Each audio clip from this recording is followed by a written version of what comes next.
Jemaah duha yang bukan Allah, kita lanjut kitab Al-Khasa'is Al-Ummah Al-Muhammadiyah. Sekedar reminder bahwa mengenal Nabi Muhammad SAW itu ada beberapa sisi. Satu, bab sirah, sejarah perjalanan hidup Nabi. Lalu kedua, ada syama'il, mengenal fisik Nabi Muhammad SAW. Dan yang ketiga, membahas khasa'is Nabi Muhammad SAW. Abuya Sayyid Muhammad Alawi Al-Maliki, beliau membuka cabang baru, satu ilmu dari khasa'is Al-Muhammadiyah. Keistimewaan Nabi Muhammad SAW, nanti turunannya, ini ilmu walaupun bahannya lama, tapi disusun baru oleh Abuya Sayyid Muhammad Alawi Al-Maliki.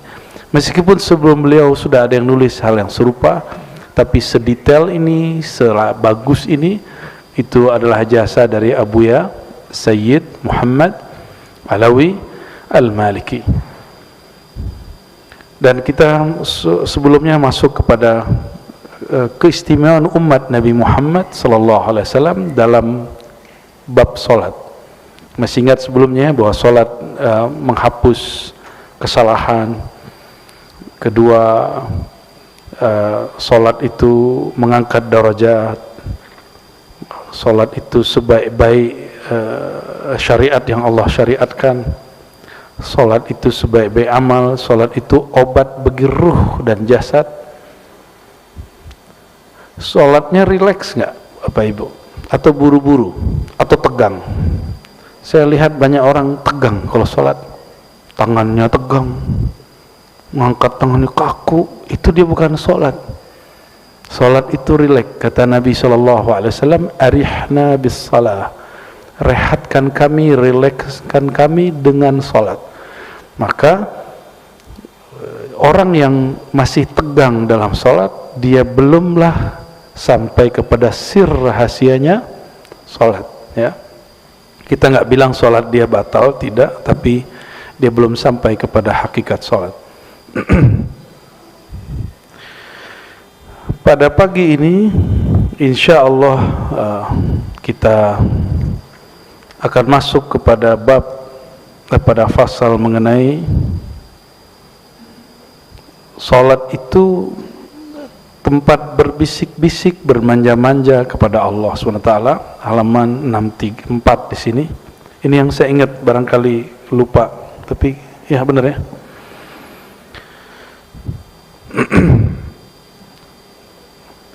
Anna salata fiha munajatu rabbil izzah. Orang mengatakan usul kepada Allah, atau usul terkoneksi kepada Allah sulit. Itu bohong, itu orang nggak kenal Allah. Untuk komunikasi dengan Allah mudah sekali. Apa cara komunikasi dengan Allah? Buat salat. Coba perhatikan, ketika kita takbir, yang kita baca apa? Allahu Akbar. Orang Arab kalau nyebut Allahu Akbar berarti kalbunya mengalami suatu kondisi yang sangat luar biasa. Maka dia baca Allahu Akbar. Lalu kita baca wajjahtu wajhiya, atau Allahumma ba'id baini, atau semua jenis daripada bacaan iftitah. Dalam bahasa psikologi barangkali disebut dengan praconditioning, sebelum baca Fatihah.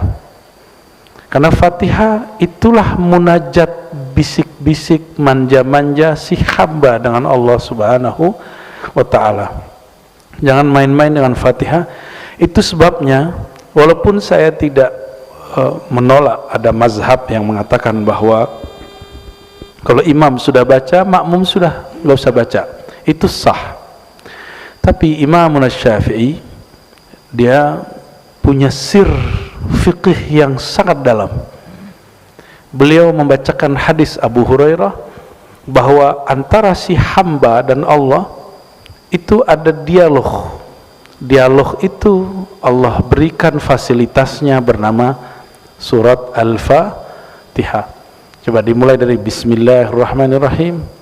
Itu pembuka. Terus apa lagi? Alhamdulillah Rabbil Alamin, memuji. Malik Yaumiddin, memuji. Nah, ada diskusi antara kami dan guru-guru ribat, Buya Asfi, Buya Aldomi, ya. Dan beberapa kawan bertanya mengenai, kan ada bacaan Maliki Yaumiddin. Dalam satu bacaan qiraat yang kita riwayatkan dari guru-guru kita, yang saya terima dari guru saya, Maliki Yaumiddin. Versi kedua, Maliki Yaumiddin. Sudah pernah dengar imam baca begitu? Sesekali ya. Mungkin kalau Kiai Abdurrahman coba begitu di sini, orang langsung menegur beliau. Kiai ini kayaknya Iqra pun belum selesai, katanya. Padahal yang belum selesai yang negur. Maka orang banyak ingkar itu karena banyak tidak tahu. Ciri-ciri orang banyak jahilnya, dia suka mengingkari, mengkritisi orang yang berbeda faham dan cara dengan dia. Nah, ciri-ciri orang alim, dia menahan diri untuk mengomentari orang sampai betul-betul yakin apa yang dia mau komentari. Jadi orang-orang yang infiali, emosional dalam mengkritik, itu bukan orang hebat. Mungkin retorikanya bagus, tapi kejahilannya juga bagus. Ya, terlalu bagus jahilnya. Nauzubillah min dzalik. Walaupun tadi sudah baca suratul Fatihah, kita ulang lagi. Fatihah kita kirimkan untuk Nabi Muhammad SAW dan pengarang kitab ini dan murid-murid beliau yang merupakan guru daripada kami. Al-Fatihah. Bismillah.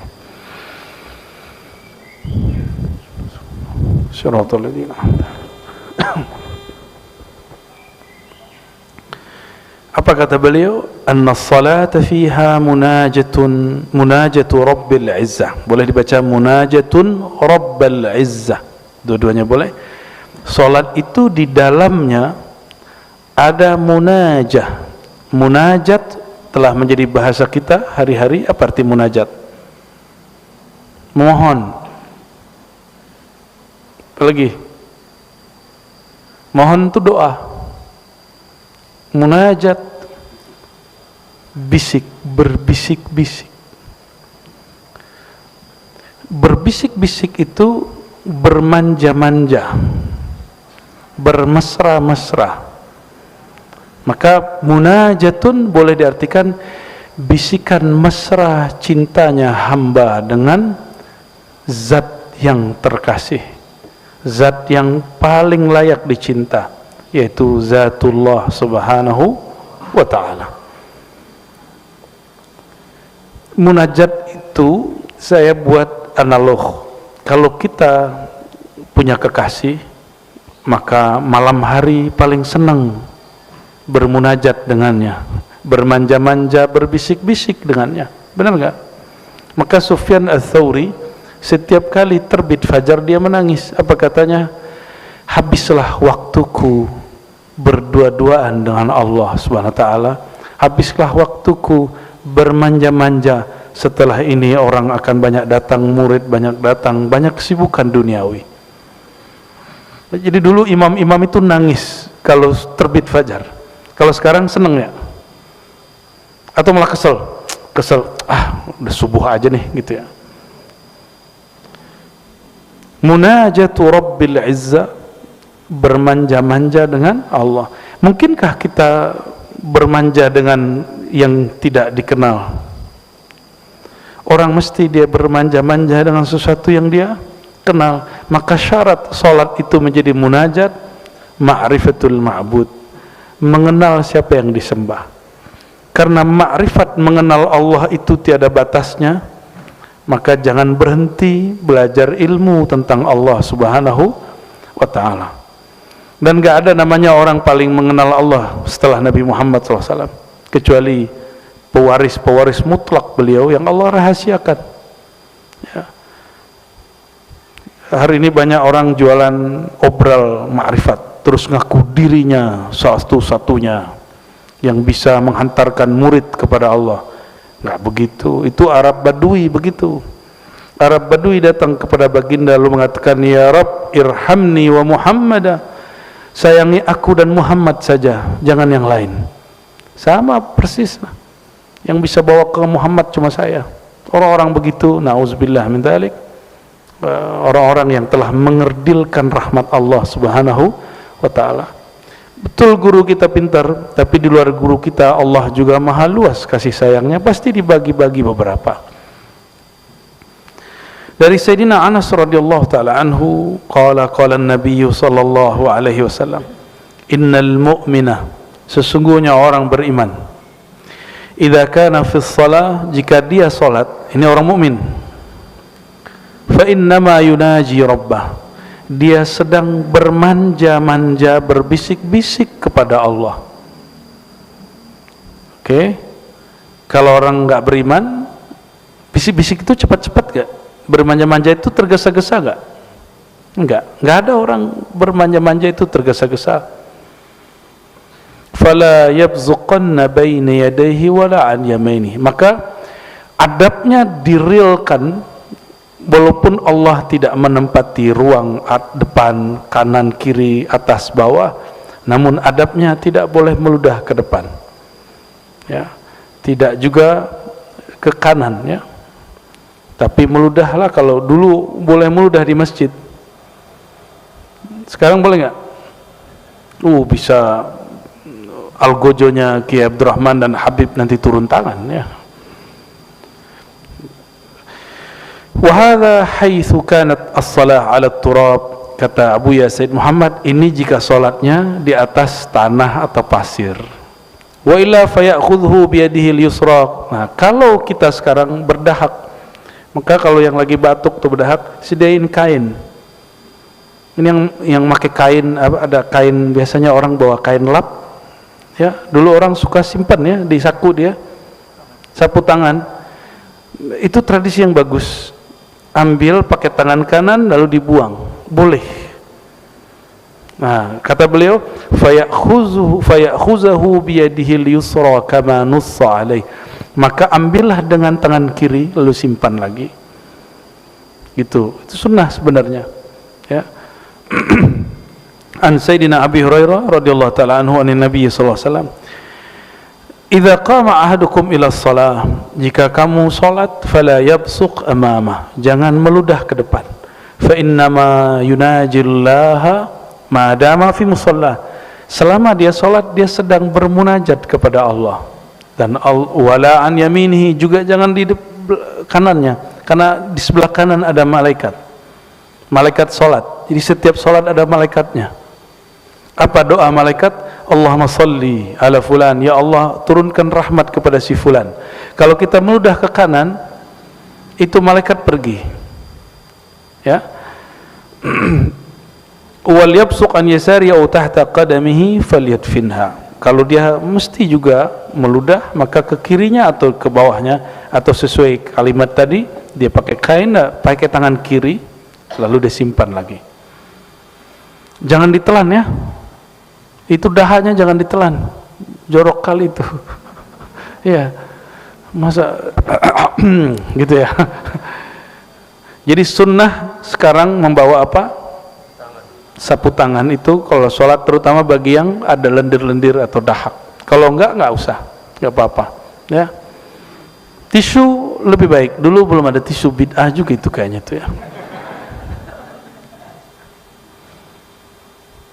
Umin dalik, ganti tema. Tadi sholat itu tempat munajat. Inilah yang membuat orang rindu sholat. Udah rindu sholat belum? Sholat itu ada candunya nggak? Ada candu nggak sholat? Hah? Kayaknya belum, ya. Karena belum kenal siapa yang disembah. Jadi belum jatuh cinta kepada Allah Subhanahu wa ta'ala. Sholat itu nikmat sekali, Pak.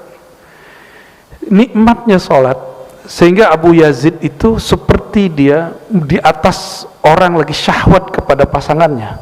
Itu Abu Yazid Al-Bustami. Nikmatnya sholat itu yang disebut nikmat surga yang disegerakan. Maka Nabi SAW mengatakan, hubbiba ilayya minad dunya at-tib wan nisa wa ju'ilat qurratu aini fi shalah. Aku dibuat oleh Allah senang kepada yang harum, yang bersih, yang rapi, dan lawan jenis. Tetapi pelipur laraku hanya di dalam sholat, bukan hidup yang rapi, bukan pasangan, tapi apa yang membuat Nabi terobati kolbunya? Fis shalah, di dalam sholat, ya.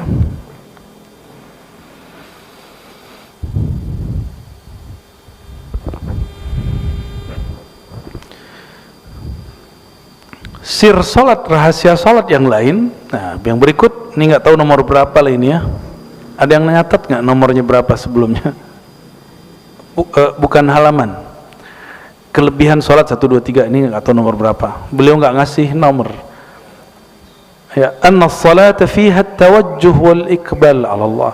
Salat itu ada dua aktivitas besar selain munajat di situ, yaitu tawajjuh. Apa arti tawajjuh?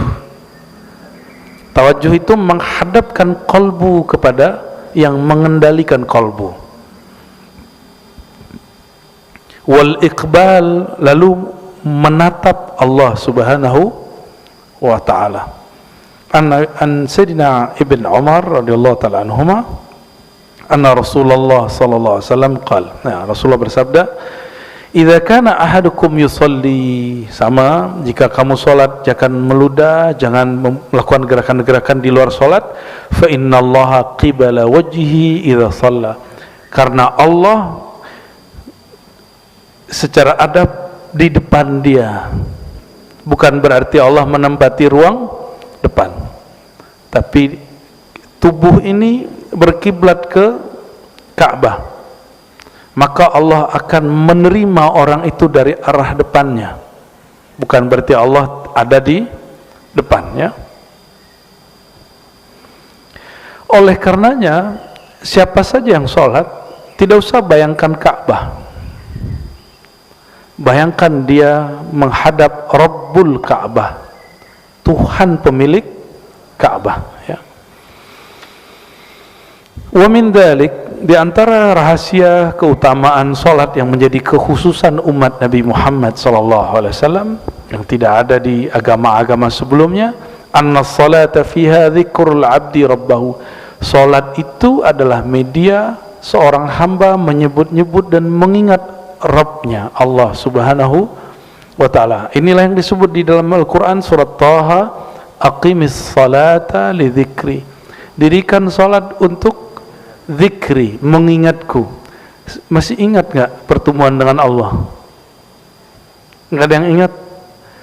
Maka karena kita tidak sanggup mengingat Allah, hilangkan ketidaksanggupan itu dengan cara kecilkan dirimu, tiadakan dirimu, maka si kecil itu akan hilang, si jahil itu akan hilang. Allah akan ganti sifat kita yang baru. Maka orang kalau sholat, Allah sedang merefresh dirinya. Jadi sifat-sifat yang tadi sudah berkarat itu Allah ganti dengan sifat yang baru, ya. Inilah makna dari surat Taha ayat 14 itu, ya. Lalu disebutkan di sini riwayat mengenai dialog hamba. Nah, ini lucu nih dialog ini. Jadi guru saya dulu, saya punya guru beberapa orang namanya Hasan Al-Basri. Ada satu guru namanya Hasan Basri, ketua MUI di kampung saya. Dia dikritik oleh kawan saya. Jadi kawan saya baru pulang dari Timur Tengah, tapi belum selesai, mengkritik sang guru. Bayangin coba. Ya, kalau santri Jawa nggak berani ya Kiai ya, ngeritik Kiai. Yang berani ngeritik Kiai itu ya santri Sumatera biasanya. Apalagi santri dari Padang tuh, demen banget ngeritik Kiai itu, karena diajarin begitu. Kita diajarin mendebat Kiai, Pak. Itu yang dianggap beradab bagi kami. Pas saya ke Jawa, oh ternyata beda caranya. Didebatlah guru kami ini, Buya Hasan Basri, ketua MUI. Apa debatnya? Beliau ini kalau sholat kadang satu nafas atau dua nafas Fatihah. Bismillahirrahmanirrahim, alhamdulillahi rabbil alamin, arrahmanirrahim. Terus ya, didebat sama anak nih, apa kata dia? Buya, di dalam hadis Sahih Bukhari dan Muslim, terutama Sahih Muslim, disebutkan bahwa antara ayat dan ayat itu ada jawaban dari Allah Subhanahu wa ta'ala. Oke. Terus maksud kamu apa? Kata si santri yang sudah mulai pintar atau sok pintar ini, atau keminter. Apa kata dia? Kalau Buya mimpin sholat 1 nafas, kapan Allah jawab? Oh iya juga ya, benar gak? Kapan Allah jawab? Nah, coba perhatikan hadisnya. Sayyidina Abu Hurairah mengisahkan, aku mendengar Nabi SAW menceritakan rahasia Fatihah. Allah berfirman, qasamtus salah. Ini hadis sahih Muslim, hadis sahih. Ada juga di Bukhari yang semakna. Qasamtus salata baini wa baina abdi nisfain wa li abdi nisfain wa li abdi ma sa'al, ya. Aku memisahkan, membagi solat itu jadi 2. Antara hambaku, dia memujiku, menyembahku, dan hambaku memohon kepadaku. Fa idza qala al-'abdu, jika si hamba selesai baca alhamdulillahi rabbil alamin, aku menjawab. Apa jawaban Allah? Hambaku memujiku. Itu. Hambaku, hamidani abdi, hambaku memujiku. Kalau antum langsung, kata dia, alhamdulillah rabbil alamin arrahmanir rahim, Allah nggak sempat jawab dong. Logikanya masuk setengah lah ya.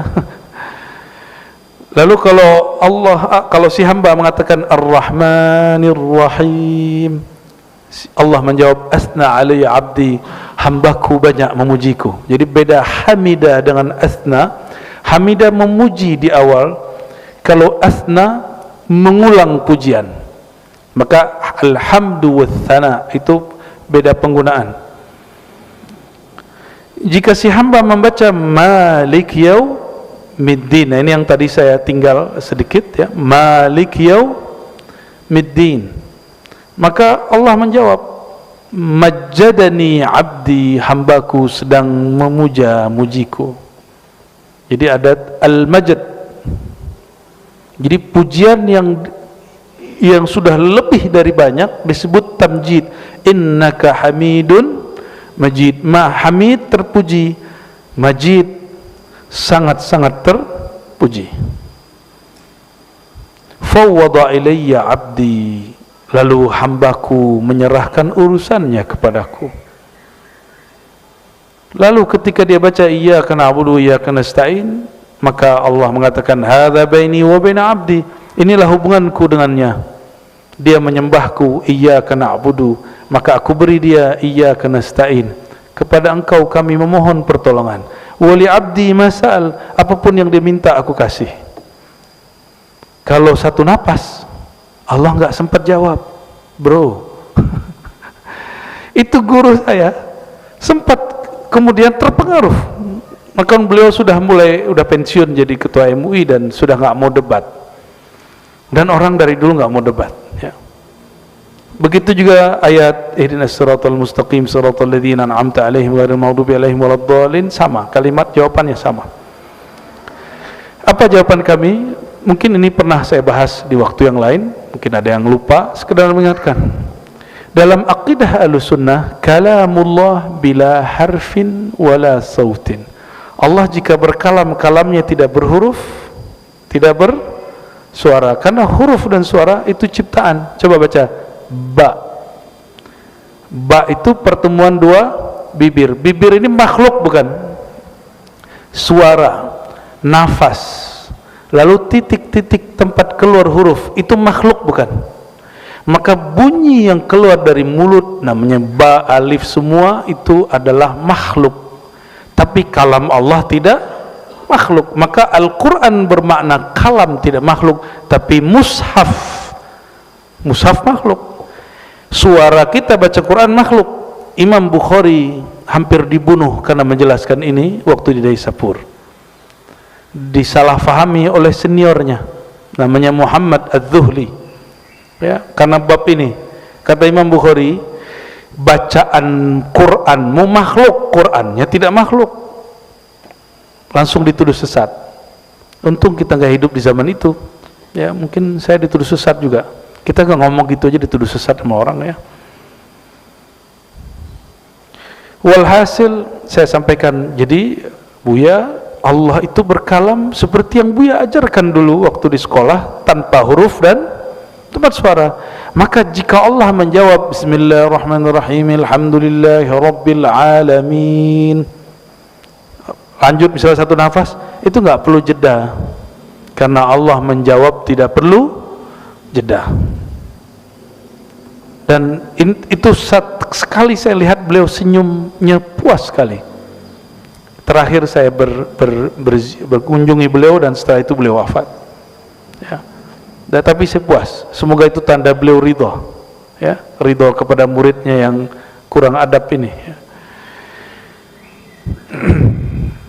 Mengenai Maliki Yaumiddin, nah ini ada tafsir Ma'thur, ini dia tafsir yang diriwayatkan bahwa Maliki Yaumiddin, Allah berkalam, hambaku memuja-mujiku dan dia telah menyerahkan urusannya kepadaku. Jadi kita kalau mengatakan Maliki Yaumiddin, dialah sang pemilik, sang raja hari kiamat. Di dalam Asmaul Husna Allah bernama Malikul Mulk. Malikul Mulk, Malikul tanpa alif, bukan Malik, bukan, tapi Malikul Mulk. Itu lebih tinggi daripada Malik. Maka jika ada orang imam baca Maliki Yaumiddin, itu salatnya sah, Fatihahnya sah, dia tidak mengurangi satu huruf. Qul a'udzu birabbin nas, malikin nas, atau malikin nas, mana yang benar? Malikin nas, raja yang benar-benar raja di raja, penguasa, pemilik manusia. Itu mana Malik tanpa alif. Tapi kalau pakai alif, itu berarti raja aja atau pemilik saja. Suatu kali Nabi SAW pernah mengatakan di hadapan sahabat. Jadi Nabi ini tawadu, tapi dalam bab tertentu beliau mengenalkan dirinya dan menyebutkan hakikat jiwanya, hakikat nurnya. Apa kata beliau? Ana sayyidu waladi Adam, akulah sayyid waladi Adam. Kalau boleh diterjemah, raja manusia yaumal qiyamah, pada hari kiamat. Maka ulama-ulama ahli isyari mengatakan Maliki Yaumiddin itu Allah. Kalau Maliki Yaumiddin itu nur Allah, nur kekuasaan Allah yang Allah berikan kepada Nabi Muhammad sallallahu alaihi wasallam. Wallahu alam, itu penjelasan isyarat, ya. Wa fi riwayatin ukhra ziyadatun fi awwalihi fa idza qala al-'abdu bismillahirrahmanirrahim. Ada satu riwayat dia tidak sahih, tapi riwayat Daruqutni dan Baihaqi. Jadi mulai dari bismillah. Jika si hamba baca bismillah, maka Allah mengatakan dzakarani 'abdi, hambaku menyebut-nyebut namaku, mengingat aku. Senang diingat sama orang? Ya, senang diingat. Itu namanya sifat jalal Allah yang Allah sertakan pada diri kita. Karena dalam diri ini ada hembusan ruh. Ruh itu dihembus langsung dari Allah SWT. Maka Allah menyertakan sedikit beberapa sifat-sifatnya. Itu sebabnya kita dapat mendengar. Itu kan dari sifat ruh semua. Melihat, ya. Kalau nggak ditiup, itu tubuh nggak bisa mendengar. Dan juga termasuk karakter ingin diingat, ya. Orang kalau faham ini, mengingat dia akan dihantarkan mengingat Rasulullah, mengingat Rasul akan menghantarkan dia ingat kepada Allah. Itu yang disebut di hadis Imam Ahmad, Imam Ibnu Majah, man awliya Allah, siapakah wali Allah wahai baginda? Beliau menjawab, man idza ra'aitahu dzukirullah, orang yang jika engkau pandang, engkau ingat, engkau visualkan, engkau bayangkan, engkau kirimin Fatihah, mengingat dia, menghantarkan engkau mengingat Allah Subhanahu wa ta'ala. Kenapa? Bukan lagi fisik dia yang kita lihat, tapi sirruhnya yang bersumber dari hembusan Allah Subhanahu wa ta'ala. Itulah guru mursyid. Itu yang disebut guru. Jadi orang kalau dapat ijazah 7 tapi mandang dia nggak membuat kita ingat Allah, maka dia bukan mursyid kita. Carilah mursyid yang kalau mengingat dia, memandang dia, membuat kita teringat baginda, membuat kita terhantar mengingat Allah Subhanahu wa ta'ala. Dan itu makamnya Nabi Muhammad SAW, lalu pewaris-pewaris Nabi Muhammad sallallahu alaihi wasallam. Semoga di antara kita diizinkan untuk mencapai makam ini. Amin ya rabbal alamin. Wa min dzalik, di antara sir rahasia daripada salat yang merupakan kekhususan umat Nabi Muhammad SAW. Jadi salat itu Bapak Ibu, ibadah secara umum, setiap ibadah ada malaikatnya. Dan malaikatnya ada dua jenis, malaikat bumi dan malaikat langit. Khusus Fatihah yang dibaca dalam salat itu ada bacaan amin. Coba amin. Nah, ini amin ngantuk. Yang bisa bahasa Arab, amin itu terjemahannya apa? Hah? Coba tasrifnya apa? Kan kata Arab itu bisa diderivasi, dirubah. Shalla yusalli salatan. Amin apa? Nggak ada kata sepakat ulama, karena itu bukan bahasa Arab yang bisa ditasrif. Di bahasa Arab yang unik, dia bahasa Arab alam sana. Itu bahasa Arab alamnya malaikat. Maka ketika orang baca waladhdallin, jangan terlalu panjang doanya ya. Waladhdallin, ya. Dan jangan kemudian didengung terlalu panjang. Dal itu keliru itu, ya. Enggak boleh itu bila gunnah, tanpa ada dengung. Waladhdallin langsung disambut, karena bi gunnah itu sudah jelas masuk ke huruf waw dan huruf-huruf tertentu yang lain. Jika ada orang membaca itu, maka malaikat dengan bahasa Arab langit, nah ini bahasa biar agak ngeri-ngeri sedap, membaca amin. Banyaklah orang bertanya, sebenarnya cara baca amin itu gimana? Amin atau amin, yang benar yang mana? Kayak tahu yang benar aja sih. Dalam ilmu tajwid, jika dua alif ketemu, maka dia dijadikan matnya panjang. Itu asalnya amin kalau versi ahli tasrif. Ya. Cuma emang bisa ditasrif begitu, ada ya di tengahnya. Ini muskil. Maka ada ulama kita yang memanjangkan amin. Itu ada alirannya dalam ilmu tajwid. Jadi ilmu tajwid ada mazhabnya Bapak Ibu. Mazhab itu tidak hanya mazhab fikih. Mazhab fikih yang ditulis di depan masjid. Kan kalau disebut semua repot juga, tapi cukup yang tiga itu. Mazhab apa di sini? Syafi'i. Enggak usah ditulis qiraat kita, qiraat Asim. Oh, repot sudah. Ya, cukup tiga itu. Pertanda masjid ini masjid rahmatan lil alamin. Insyaallah. Enggak mungkin juga disebut qiraat Asim. Rempong. Ya. Jadi amin itu bukan bahasa Arab sini. Dia bahasa Arab, dia walaupun tidak setara dengan alif lam mim, tapi dia hampir-hampir sumbernya sama. Coba alif lam mim, ada yang tahu bahasa Arabnya apa? Alif lam mim, apa artinya? Enggak tahu. Itu bukan arti. Hanya Allah yang tahu. Itu bukan arti. Ada artinya, ada di kitab tafsir. Namun dalam tafsir Jalalain yang dibaca Kiai Imam Suyuti, mengalihkan makna, bukan memaknai. Wallahu a'lam bimuradihi. Allah lebih tahu maksudnya. Tapi itu bukan arti. Orang mengira itu artinya. Itu pertanda bahwa huruf Arab yang ada di Quran bukan huruf Arab yang dibuat-buat baginda Nabi Muhammad SAW, tapi itu Arab yang asli dari hadirat Allah Subhanahu wa ta'ala. Maka dalam ilmu lughah ada satu kaidah, annal lughata bal lughat fil alam min Allah. Semua bahasa bersumber dari Allah.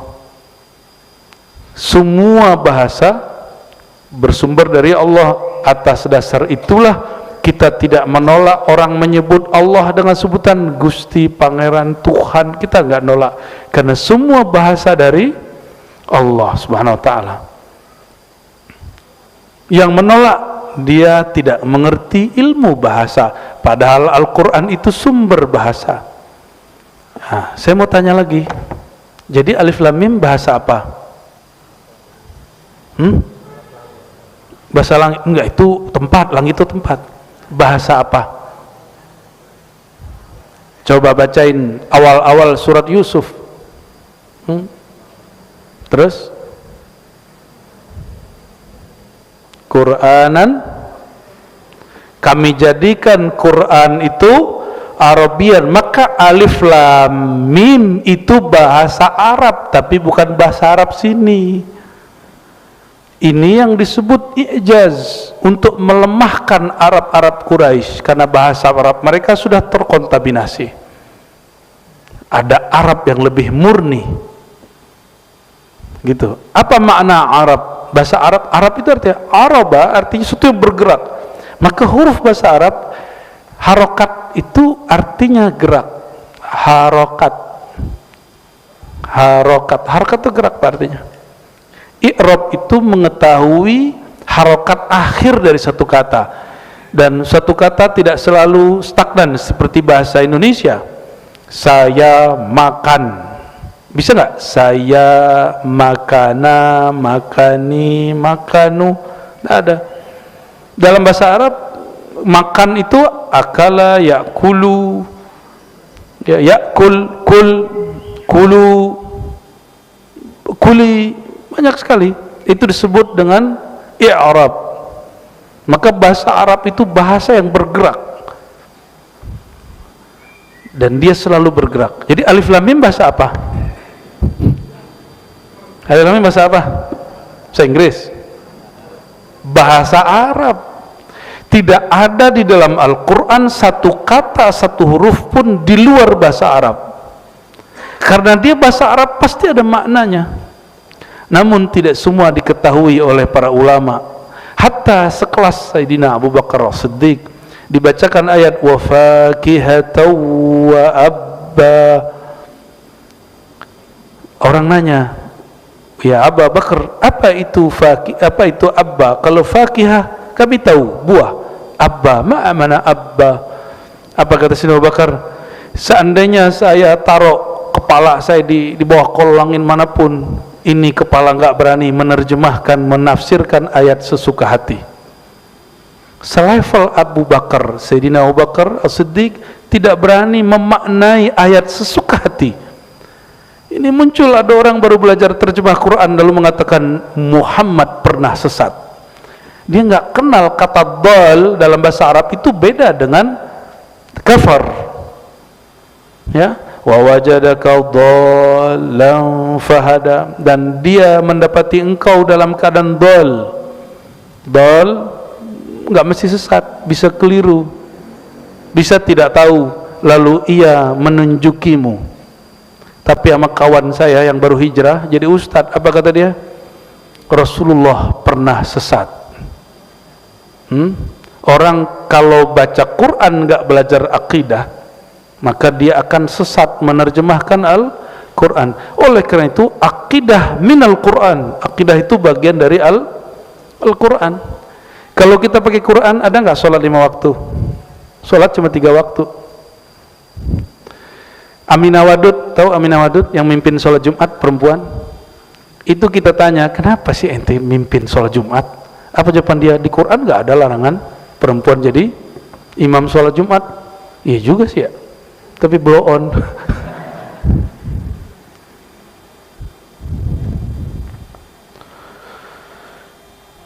Jadi amin bahasa Arab atau bukan? Bahasa Arab alam malakutiyah jabarutiyah, alamnya malaikat. Maka malaikat setiap kali ada orang baca waladhdallin amin, maka amin itu juga bahasa Arab, tapi bahasa Arab sana. Ya. Dan amin juga dipakai oleh orang Suryania, orang berbahasa Suryania dan Ibrania. Amin, amin, gitu ya. Amin sebenarnya nggak ada min. Dalam bahasa yang tepatnya dibaca begitu.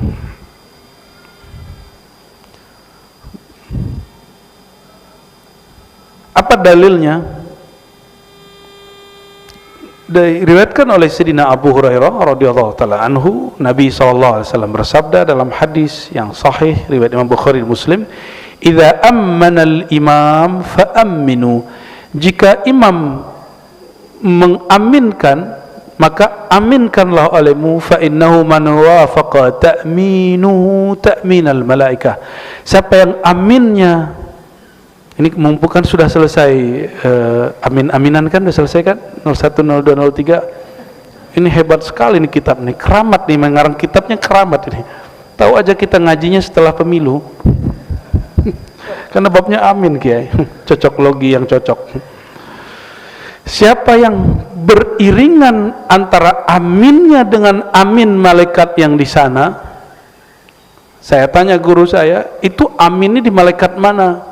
Guru saya nggak ada yang jawab, Pak. Ketemu di kitab Imam Al-Jili, beliau mengatakan, waktu ruhku diperjalankan, aku melihat bahwa itu di langit keempat. Wallahu a'lam bis-shawab. Ya.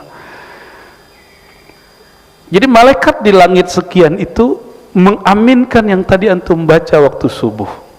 Waladdallin, amin. Dan ini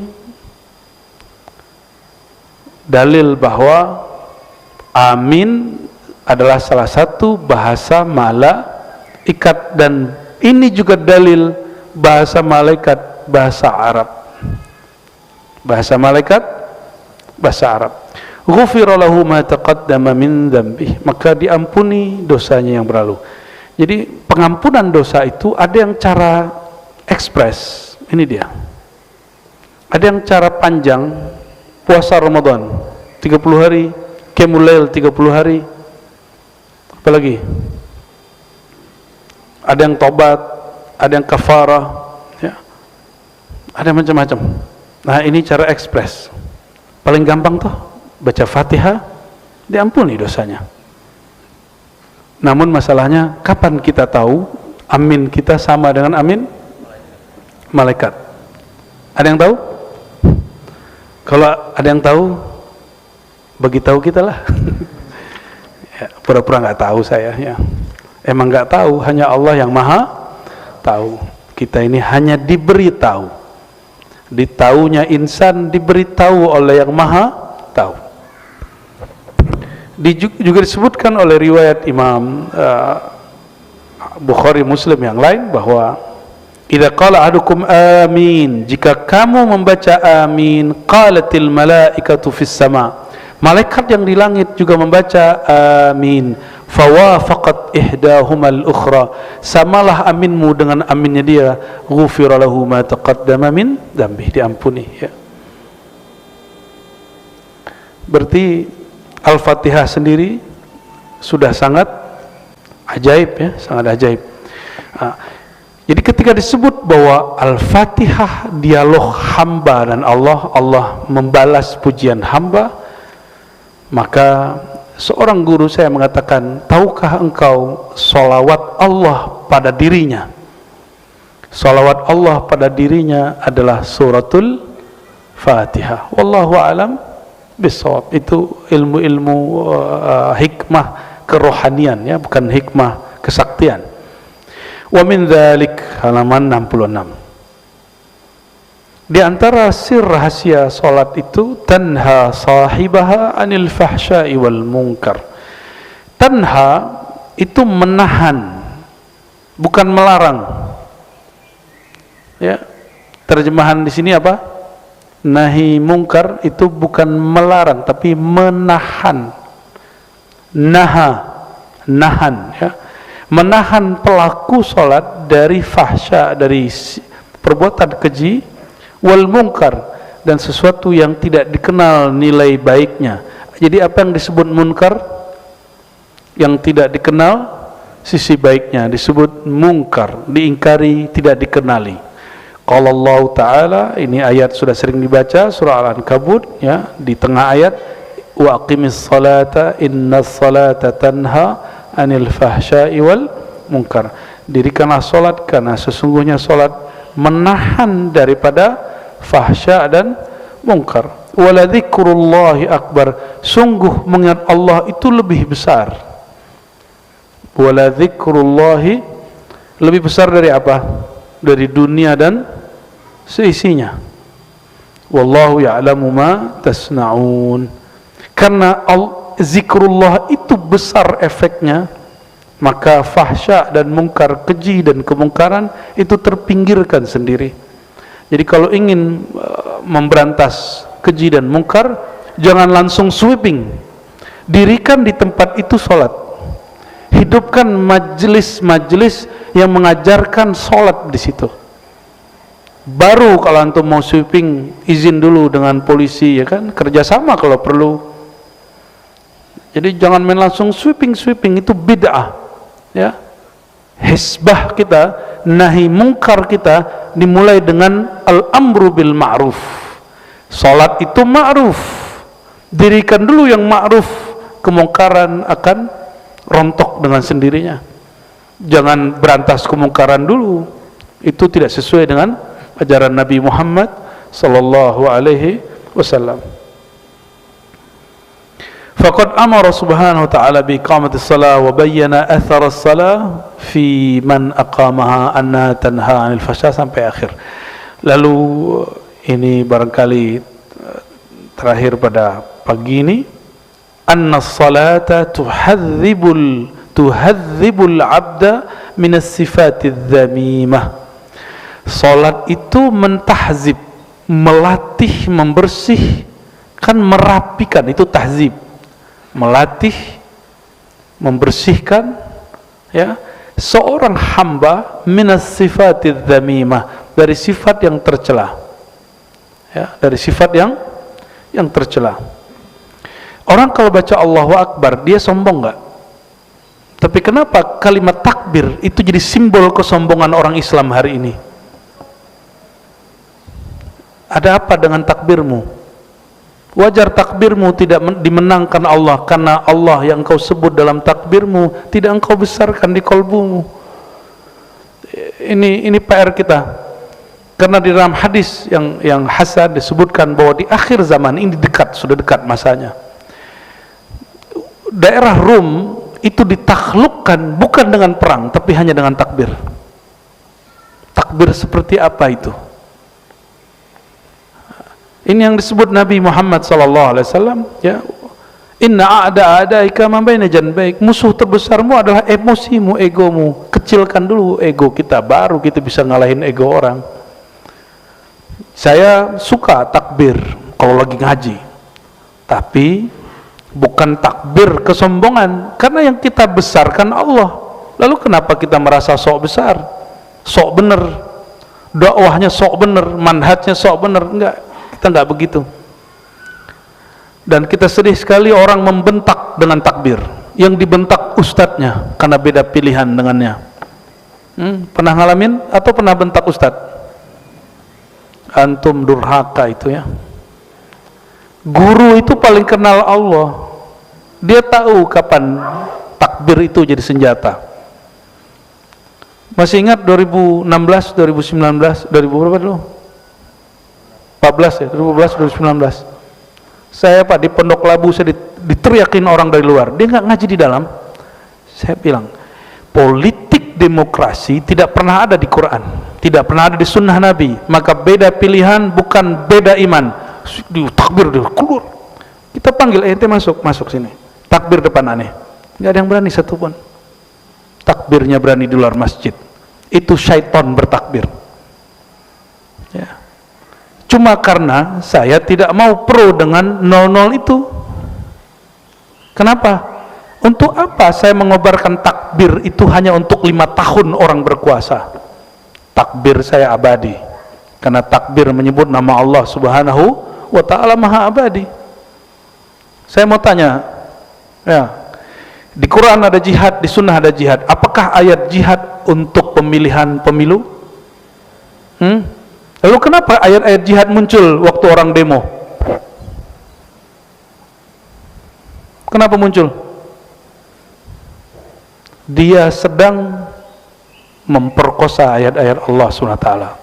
Tolong jangan orang yang sudah kenal khasais ummah al-Muhammadiyah, jangan mau dipolitisasi dengan simbol agama. Agama kita suci. Agama mencakup politik. Agama tidak butuh politik. Politik butuh agama. Jadi kalau ada orang ngomong Islam tidak boleh lepas dari politik, bahasanya keliru. Politik tidak boleh lepas dari Islam.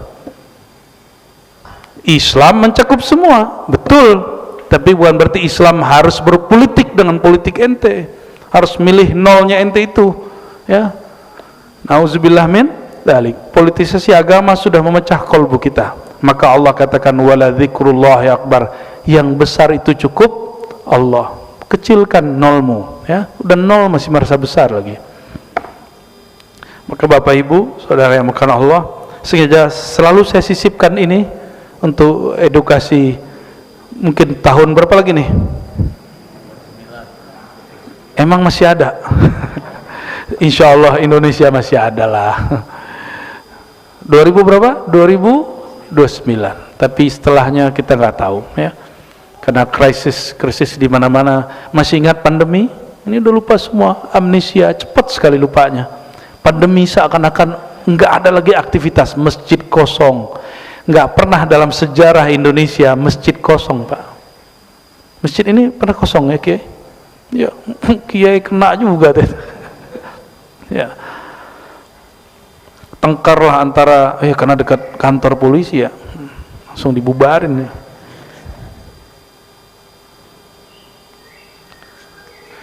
Dan dalam hadis dikatakan nanti di hari kiamat akan muncul orang nggak ada haji. Untungnya pandemi kemarin orang masih ada haji. Oh, berarti bukan yang kemarin. Cuma mungkin kemarin itu trial. Kita nggak tahu suatu saat akan muncul lagi begitu. Wallahu a'lam. Ini bukan nakut-nakutin, ini memang menakutkan.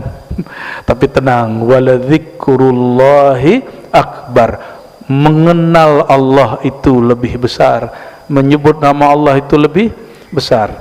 Gak usah khawatir nanti Pak Coklik katanya El Nino, El Nano, El Nino, terserah dia mau datang. Ya, karena dalam hadis disebutkan nanti sebelum Isa turun, Dajjal muncul, Al-Mahdi berjuang, nanti ada 3 tahun masa Pak Coklik. Hujan gak turun, gagal panen di mana-mana, kelaparan di mana-mana, orang berebut air, berebut nasi, berebut semua. Sebelum masa itu datang, berlatihlah tidak bergantung dengan air, bergantunglah dengan zat yang menciptakan air. Jangan bergantung dengan lagi nasi. Mulai, bukan pengen sehat, bukan, tapi ingin menyehatkan kolbu. Ya, waktu tahun 2020 masih ingat bulan puasa, orang panik buying, ya. Karena ada yang mengatakan 15 Ramadan terjadi dukhon. Akhirnya pada borong beras habis di banyak gudang. Ini Ustadz nggak tanggung jawab. Habis itu dia mengatakan hadisnya dhaif, tapi orang sudah panik duluan. Wala yasta'fu minan nas, dia nggak minta maaf sama orang. Minimal dia minta ampunlah kepada Allah Subhanahu wa taala karena bikin gaduh. Sayyidina Muaz, jangan kambat kajian Bapak Ibu, mimpin sholat itu kurang 1 orang, terganggu 1 orang karena sholat dia kepanjangan. Nabi langsung kasih gelar afattanu anta ya Muaz, kamu pengacau umat hai Muaz. Menggigil Muaz digituin. Makanya Muaz dididik oleh Rasulullah SAW, akhirnya paling mengerti halal haram. Dididik begitu sama Rasulullah SAW. 1 jamaah berkurang, Pak. 1 jamaah terganggu dengan imamnya dia. Bayangkan ceramah-ceramah kita hari ini mengganggu banyak orang. Nauzubillah min dzalik. Kasihlah ceramah yang rahmah, ya. Enggak, Islam itu tegas. Tegasnya Rasulullah itu dengan rahmah. Dalam lembutnya dia tegas, dalam tegasnya dia sayang. Nabi itu tegas bukan untuk kebencian. Nabi itu lembut bukan karena kelemahan, tidak.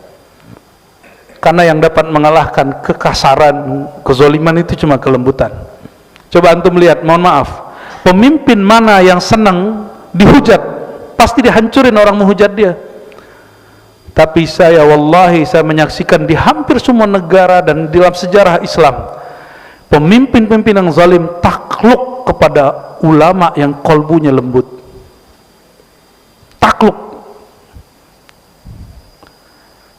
Dalam silsilah zikir kami, Thariqah Naqsyabandiyah Khalidiyah, itu ada seorang imam namanya Yusuf Al-Hamadani. Yusuf Al-Hamadani punya guru Abu Ali Al-Farmadi.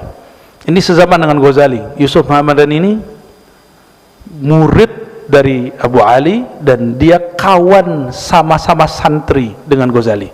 Yang kita kenal siapa? Imam. Jadi ada nama Yusuf Al-Hamadani, ada Ghazali. Dua orang ini, Imam Ghazali jadi profesor kesayangan Perdana Menteri, Yusuf Al-Hamadani orang yang paling disegani Perdana Menteri. Itu kalau Yusuf Al-Hamadani datang di majelis tempat duduknya Perdana Menteri dan Raja, langsung rajanya turun, Pak, turun, tafadhal Syekh. Gak berani dia duduk di situ. Padahal Yusuf Al-Hamadani tidak pernah ngata-ngatain si Raja, Perdana Menteri, tapi kata-kata dia betul-betul berpengaruh dalam merubah kolbu si pemimpin ini. Tapi coba ganggu si Raja itu, besok nggak nyampe, hari ini hilang orangnya. Soeharto, masih ingat? Soeharto sama orang yang kritik dia hilang orangnya. Tapi belakangan di akhir hayatnya dia udah mulai takbiran, mimpin takbiran, ya. Sudah mulai bangun masjid di mana-mana, masih ingat? Itu karena ada orang berhati lembut tapi tegas, gak bisa digoyang oleh beliau, gak bisa dibayar oleh beliau. Orang ini membackup. Ya, kalau gak kita yang backup, siapa lagi yang backup? Maka saya husnuzon dengan ulama-ulama yang membersamai pemimpin-pemimpin yang keras, pemimpin yang dituduh-tuduh culas. Kita doakan semoga adanya mereka dapat memperbaiki kolbu sepemimpin dengan cara yang hanya Allah yang tahu. Amin ya rabbal alamin. Begitu Pak, kalau kita belajar al-khasais al-Muhammadiyah, kekhususan umat Nabi Muhammad sallallahu alaihi wasallam. Semoga bermanfaat. Barangkali itu, Kiai, ada tanya jawab?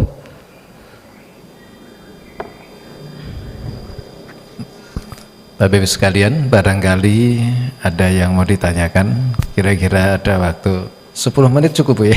Oke, 10-15 lah. Oh, dari Bapak dulu nih, Bapak sama Ibu satu. Dua dulu ya Pak ya, nanti kalau masih ada waktu kita tolong dibantu anak-anak santri itu.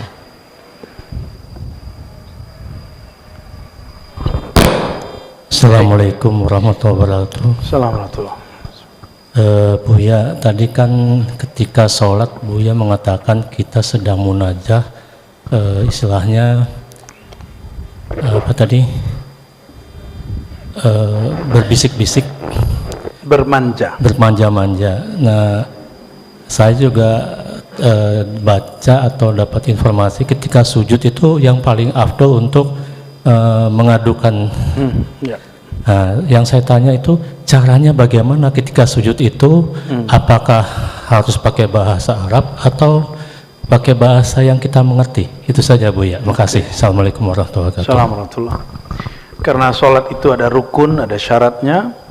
Sholat tidak sah jika menggunakan bahasa Indonesia, bahasa Melayu, bahasa Jawa. Tetap yang dibaca oleh lisan bahasa Arab. Tapi Bapak kalau mau baca di kolbunya yang berbicara, karena Allah menatap isi kolbu ya. Kalau fisik Allah tidak tatap, yang ditatap Allah selalu kolbu. Innallaha yanzuru ila qulubikum. Jadi tatapan Allah jatuhnya ke dalam kolbu. Kolbu kita bahasa apa saja Allah faham. Tapi jangan ngomong pakai bahasa wahai Tuhan, gaya bener, sok mesra dalam sujudnya. Sujud syukur sih boleh, di luar sholat boleh pakai bahasa Indonesia ya.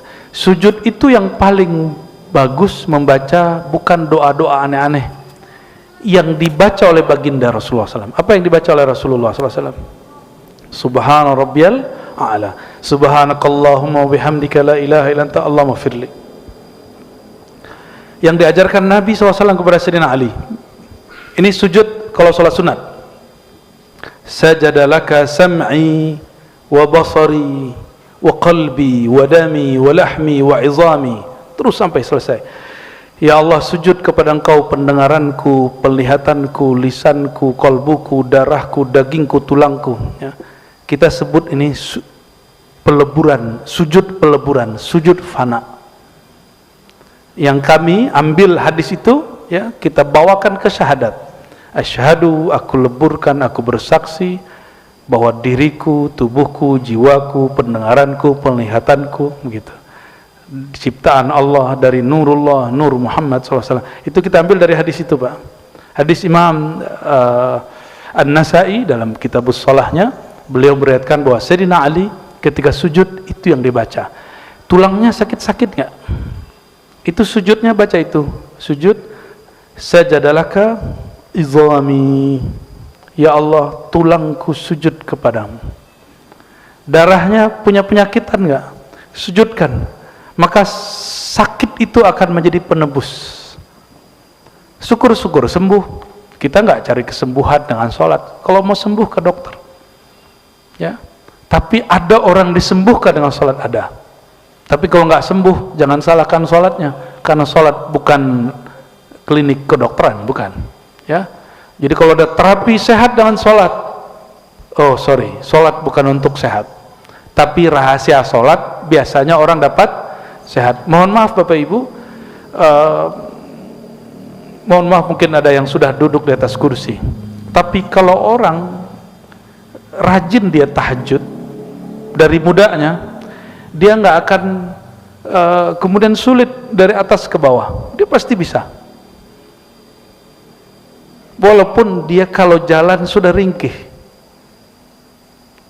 Ini yang saya rasakan selama bulan puasa, jadi badan saya agak sakit-sakitan sebelum Ramadan. Tapi dengan tarawih, kan 20 rakaat setiap malam, naik turun. Ternyata tulang kita jadi kuat, persendian kita jadi kuat. Jadi tubuh ini Allah ciptakan untuk bergerak, bukan diam. Maka bagian yang paling sering diam itu punggung. Nabi sering bekam di situ, dibuang darahnya, karena Imam Syafi'i pernah berkalam, satu cairan, satu yang bersifat cair, diam pasti membusuk. Maka darah-darah kita itu jadi kotor di punggung. Ini yang bikin sakit, Pak. Cukup 1 senti ada pembekuan sedikit saja, bahkan sekian mili, punggung kita langsung pegal-pegal. Dan itu hanya dengan ruku dan sujud. Tapi ingat, ruku sujud bukan untuk menghilangkan sakit punggung. Ya, nanti salah niat. Saya udah ruku, udah sujud, gak sakit, hilang-hilang. Ya iya, ente habis dipatahin punggungnya sama orang, ya wajar. Bapak Ibu, jadi cara kita sujud dan ruku, aktifkan kolbu, ya, lisan menerjemahkan isi di dalam. Jangan lisan ikut kolbu, kolbu ikut, baru namanya abdun lillah, hamba Allah subhanahu wa ta'ala. Baik, untuk Ibu silakan. Baiknya. Makasih Pak Ustadz, Ya. Ar-Rozi. Pertanyaan saya mengenai, saya banyak mendengar tentang Nur Muhammad Sallallahu alaihi wasallam. Nah itu mohon penjelasan apa hubungannya dengan umat Islam. Wah, itu 12 SKS Bu. Oke, saya jelaskan yang ringkas ya. Bagus. Salah satu kesadaran rohani dimulai dari orang bertanya asal usulnya. Ini ditulis oleh Imam Ghazali di dalam kitab Kimyaus Sa'adah, sudah ada terjemahannya, ya. Kimyaus Sa'adah, resep mencari kebahagiaan. Diterjemah oleh beberapa santri saya yang gabung ke salah satu penerbit Islam Turos, ya, silakan dicari. Bukan endorse, tapi saya suka jika ada penerbit Islam berjaya. Beberapa risalah Ghazali lalu dikumpulkan jadi satu, tapi judulnya diambil dari risalah kecil Kimyaus Sa'adah yang diringkas oleh Syekh Amin Al-Kurdi dari bahasa Persia yang 1000-an halaman. Inti kebahagiaan atau resep meraih bahagia. Apa kata Ghazali? Man anta? Siapa engkau? Dari mana engkau? Jadi ternyata kesadaran rohani orang bertanya, siapakah hakikat diriku? Apakah hakikat aku? Dari manakah sang aku itu datang? Oleh ulama kita diringkas segala sesuatu di alam semesta berasal dari nurullah. Nurullah itu menetes, jadilah nur Nabi Muhammad sallallahu alaihi wasallam. Dari nur Nabi Muhammad sallallahu alaihi wasallam jadilah alam semesta. Dalam ilmu filsafat disebut ontologi. Maka ontologi bukan ilmu munkarat, dia salah satu ilmu yang dibenarkan dalam Islam. Ontos itu wujud, logos ilmu, ilmul wujud. Makanya orang sering bahas tentang wujud, nur, dan salah satu ma'rifat Ahlus Sunnah adalah mengenal wujud diri. Ya, ada yang bertele-tele, ada yang enggak. Cara gampangnya gitu, Bu. Apapun di alam semesta bersumber dari nur Allah. Nur Allah itu bernama Nur Muhammad sallallahu alaihi wasallam. Kalau mau panjangnya, kajian kitab Sirrul Asrar. Ada lagi Imam Ghazali punya kitab judulnya Sulwatul Arifin, 2 jilid. Judulnya apa? Di situ disebutkan beberapa riwayat, ada yang Israeliat, ada yang tidak. Karena ini bab ontologi, bukan bab akidah, bukan teologi. Maka tidak mesti riwayatnya sahih. Tidak mesti dari Nabi SAW, boleh dari Israeliat, boleh dari kasyaf para ulama, ilham-ilham para masyaikh. Disebutkan di situ bahwa sebelum arsy dicipta, Allah sudah mencipta nur ribuan tahun. Ada satu riwayat 4.000, ada 12.000 tahun. Yang riwayat 4.000 dipakai oleh Syekh Abdul Qadir Jilani dalam Sirrul Asrar. Sirrul Asrar, kitab yang favorit sekali Abah Jejen di Sukabumi dan guru beliau Syekh Abah Anom. Beliau mengajarkan Sirrul Asrar. Di situ disebutkan bahwa Nur Muhammad SAW dicipta lebih awal 4.000 tahun sebelum aras. Jadi lebih tua mana Nur Muhammad Pak aras? Dan aras itu dicipta dari nurnya Nabi Muhammad sallallahu alaihi wasallam. Dan tolong saya kasih tahu, ini bukan bab akidah. Ini bab apa? Bab hakikah. Apa beda akidah dengan hakikah? Bab akidah untuk diyakini, bab hakikat untuk diketahui. Jadi ilmu hakikat bukan untuk diyakini, tapi untuk cakrawala rohani. Karena riwayat dan pengalamannya beda-beda. Ini contoh Imam Al-Jili. Saya sering sampaikan ini. Beberapa hari yang lalu ada anggota jemaat tabligh yang nanya tentang video saya yang dipotong oleh orang-orang yang memang suka motong-motong, ingin bikin ribut ya. Tapi saya nggak mau ribut lah, dia aja yang ribut. Jadi Imam Al-Jili, saya nukil, beliau mengatakan la ilaha illallah secara akidah adalah la ilaha illallah secara hakikah. Ini beda. La ilaha illallah secara akidah, tiada yang berhak disembah kecuali Allah. Maka agama yang menyembah selain Allah batil secara ilmu akidah, bab iman. Tapi Imam Al-Jili dia berbicara bukan akidah, dia bicara ontologi atau falsafatul wujud, bukan akidah, bab hakikat. La ilaha, terjemahan beliau apa? Ini terjemahan Imam Al-Jili. Tiadalah Tuhan yang disembah illallah kecuali Allah. Maka siapapun Tuhan yang disembah di alam ini secara hakikat dikembali kepada Allah. Tetapi kelompok-kelompok itu tidak sempurna dalam menyembah. Ada yang hanya menyembah rezeki, maka dia manifestkan dalam bentuk kucing yang begini-gini tuh, ya. Ada yang menyembah kepada gunung karena terlihat tinggi dan hebat. Ada yang menyembah matahari karena sumber hayat, kehidupan alam. Dia hanya menyembah satu nama, hayat. Ada yang menyembah Nabi Isa karena bisa menghidupkan yang mati. Dan imam yang saya sering sebut, murid dari Imam Syazili, guru dari pengarang hikam, Al-Mursi, Abu Labas Mursi. Apa kata beliau? Dirinya wali, kolbunya wali, itu penuh dengan nur asma dan sifat Allah.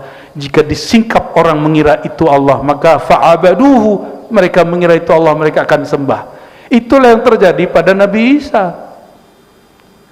Kita lagi menjelaskan itu, cuma dipotong-potong, ya. Dikira saya membolehkan menyembah Nabi Isa.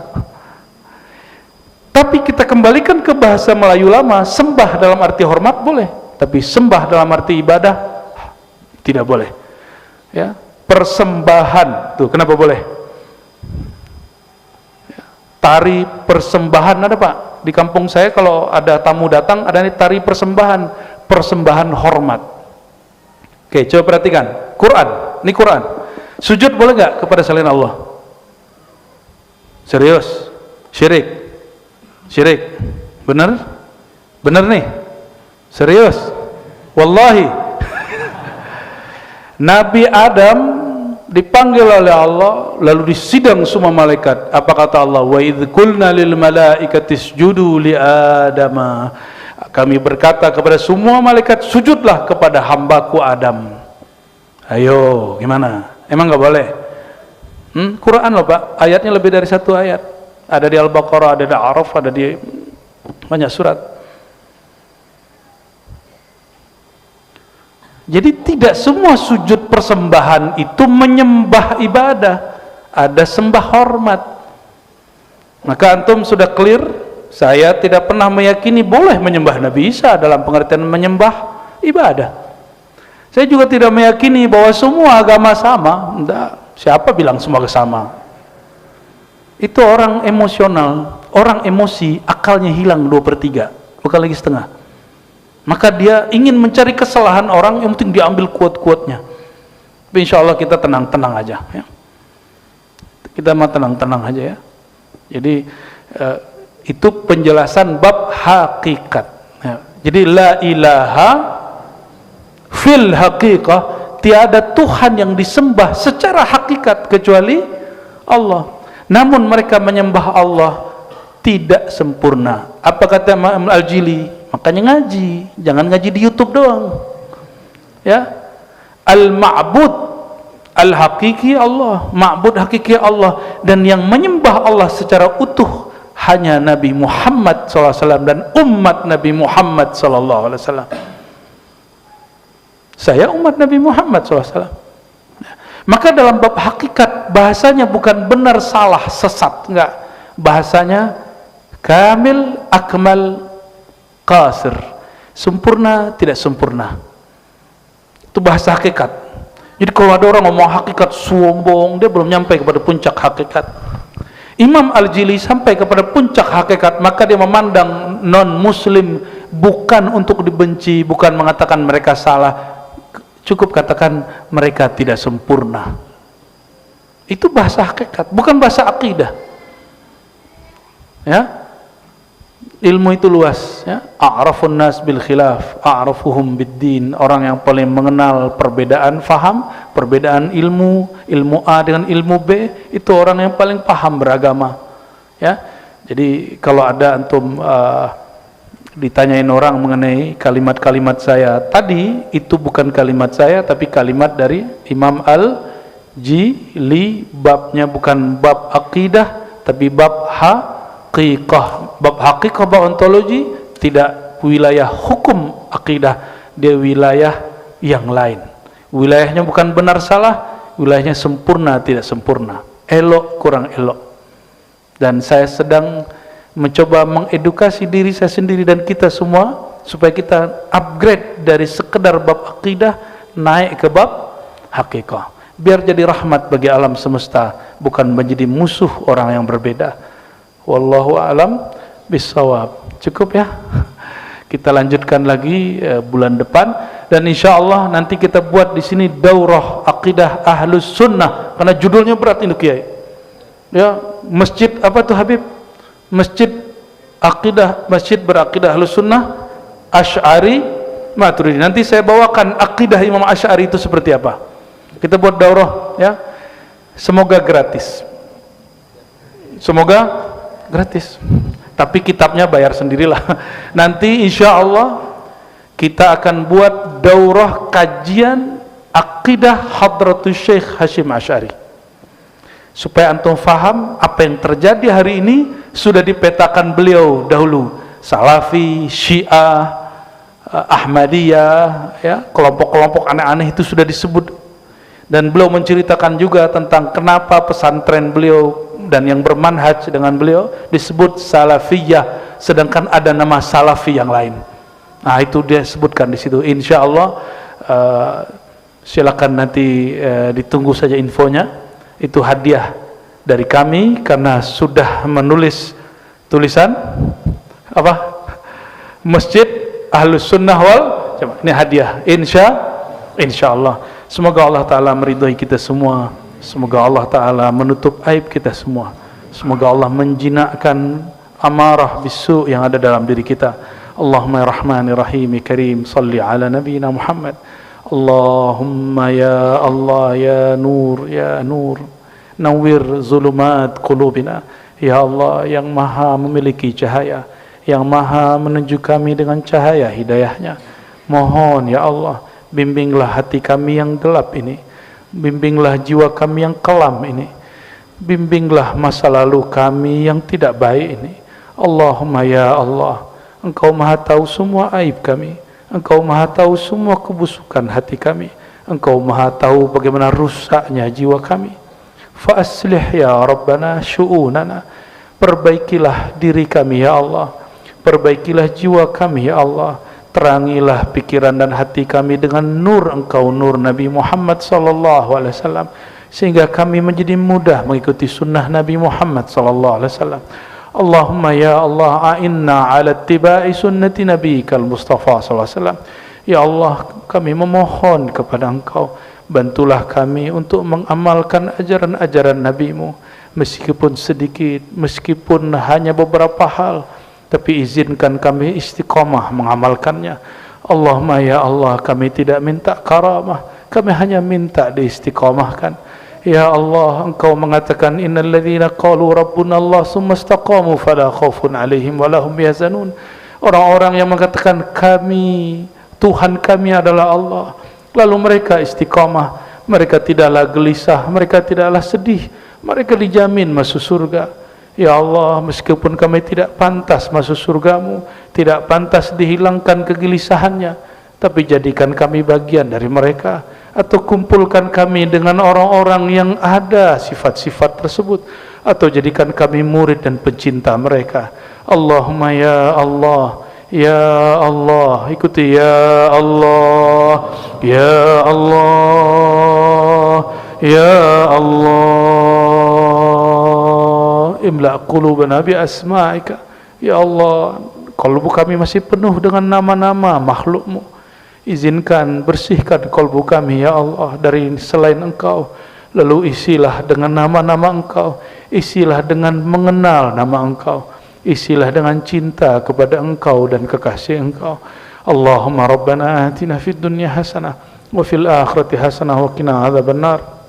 Ya Allah, berikan kami kebahagiaan di dunia dengan mengenal Engkau, mengenal kekasih Engkau, dan berikan kami kebahagiaan dengan bertemu, berjumpa, menatap Engkau dan berjumpa kekasih Engkau. Amin ya rabbal alamin. Wa sallallahu ala sayyidil wujud sayyidis thaqalain man ismuhu fil azal Ahmad wa fil huduth Muhammad wa ala alihi wa ashabihi ahlil amjad walhamdulillahi rabbil alamin. Mohon maaf salah kurangnya. Subhanakallahumma wa bihamdika asyhadu an la ilaha illa anta astaghfiruka wa atubu ilaik. Assalamualaikum warahmatullahi wabarakatuh.